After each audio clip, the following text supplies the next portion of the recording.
అదే RTV app వార్తల్ని క్షణాల్లో చదివే అవకాశం ఉంటుంది. ఒక న్యూస్ పేపర్, ఒక టెలివిజన్ ఛానల్ మీ చేతుల్లో ఎప్పుడూ ఉంటాయి. శ్రీశైలం శివరాత్రికి చాలా మంది భక్తులు నడకదారి ద్వారా శ్రీశైలం మహాక్షేత్రానికి చేరుకుంటారు. సుమారు వారు 46 కిలోమీటర్లు నడవవలసి ఉంటుంది. ఇప్పుడు మనం ఉన్నది వెంకటాపురం, ఇది మొట్టమొదటి పాయింట్. ఇలా మనము టోటల్ 46 కిలోమీటర్స్లో 12 పాయింట్స్ని మనం ఐడెంటిఫై చేశాము. చిట్ట చివరి పాయింట్ కైలాష ద్వారం. ఈ 46 కిలోమీటర్స్ స్ట్రెచ్ కూడా ఈరోజు ఎస్పీ గారు, జాయింట్ కలెక్టర్ గారు, డిఎఫ్ఓ గారు and all other official team members అందరితో కూడా చూడడం జరిగింది. మనము ప్రతి చోట కూడా భక్తులకు ఎటువంటి ఇబ్బంది లేకుండా మంచినీళ్ళు ఏర్పాటు చేస్తూ ఉన్నాము. అలాగే షేడు, నెక్స్ట్ భోజన వసతి, టాయిలెట్స్, ముఖ్యంగా మెడికల్ క్యాంప్స్, ఈ 12 ప్లేసెస్లో కూడా మెడికల్ క్యాంప్స్ అరేంజ్ చేస్తూ ఉన్నాం. ఎక్కడన్నా కొంచెం ఏజ్డ్ పీపుల్ అలాంటి వాళ్ళు ఇబ్బంది పడినట్టయితే వాళ్ళకి ఇమ్మీడియట్గా ఎగ్జిట్ ఏ విధంగా చేయాలి, ఎక్కడెక్కడ అంబులెన్సెస్ పెట్టాలి అన్నది కూడా ఈరోజు చూడడం జరిగింది. తర్వాత భక్తులకి మంచినీళ్ళు అన్నది వాళ్ళు నడకదారిలో తీసుకువెళ్ళడం చాలా కష్టము. కానీ మీ అందరికీ తెలుసు, ఇది కోర్ టైగర్ రిజర్వ్ జోన్.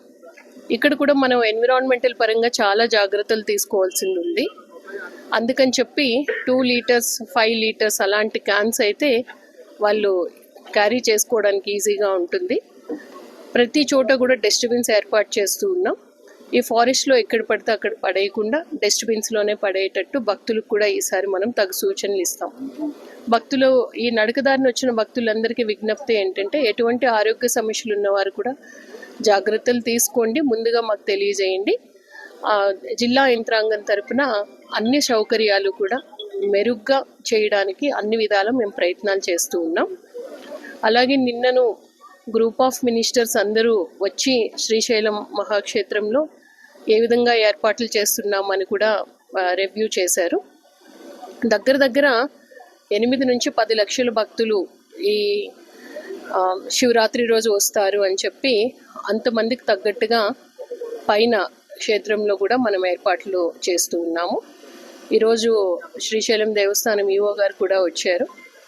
వారు రెవెన్యూ, పోలీస్ అండ్ అన్ని other forest and other departments అన్నింటితో కోఆర్డినేట్ చేసుకుంటూ భక్తులకు కావాల్సిన అన్ని సౌకర్యాలు, వచ్చిన ప్రతి భక్తులు కూడా దర్శనం బాగా జరిగింది. ఏ చిన్న ఇబ్బంది కూడా తలెత్తకుండా వాళ్ళ ఇంటికి క్షేమంగా చేరుకునే విధంగా అన్ని ఏర్పాట్లు కూడా చేస్తూ ఉన్నాం. ఫారెస్ట్ ఏరియాలో ఎలక్ట్రికల్ లైన్స్, జనరేటర్స్ ఇలాంటివి అలౌడ్ కాదండి. కాబట్టి ఎక్కడ మనకి పాయింట్స్ ఉన్నాయో అక్కడ వరకు మనకి సోలార్తో లైటింగ్ ఫెసిలిటీ ఏర్పాటు చేస్తాం. లేదు అంటే భక్తులు వాళ్ళు సొంతంగా టార్చ్ లైట్స్ తెచ్చుకుంటున్నారు.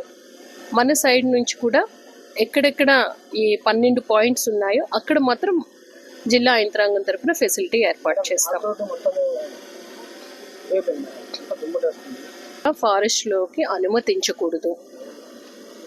పర్మిషన్స్తోనే, రిజర్వ్ ఫారెస్ట్ కోర్ ఏరియా కాబట్టి పర్మిషన్స్ తీసుకొని మనం స్టేట్ లెవెల్ పర్మిషన్స్ తీసుకొని ఎలో చేయాలి. ఎంతవరకు మార్గం సరిగ్గా చేయగలమో అంతవరకు చేయడం జరుగుతుంది. మరిన్ని వీడియోస్ కోసం ఛానల్ ని సబ్స్క్రైబ్ చేయండి. లేటెస్ట్ అప్డేట్స్ కోసం వాట్సాప్ ఛానల్ ని ఫాలో చేయండి. అండ్ లింక్ డిస్క్రిప్షన్ లో ఉంది.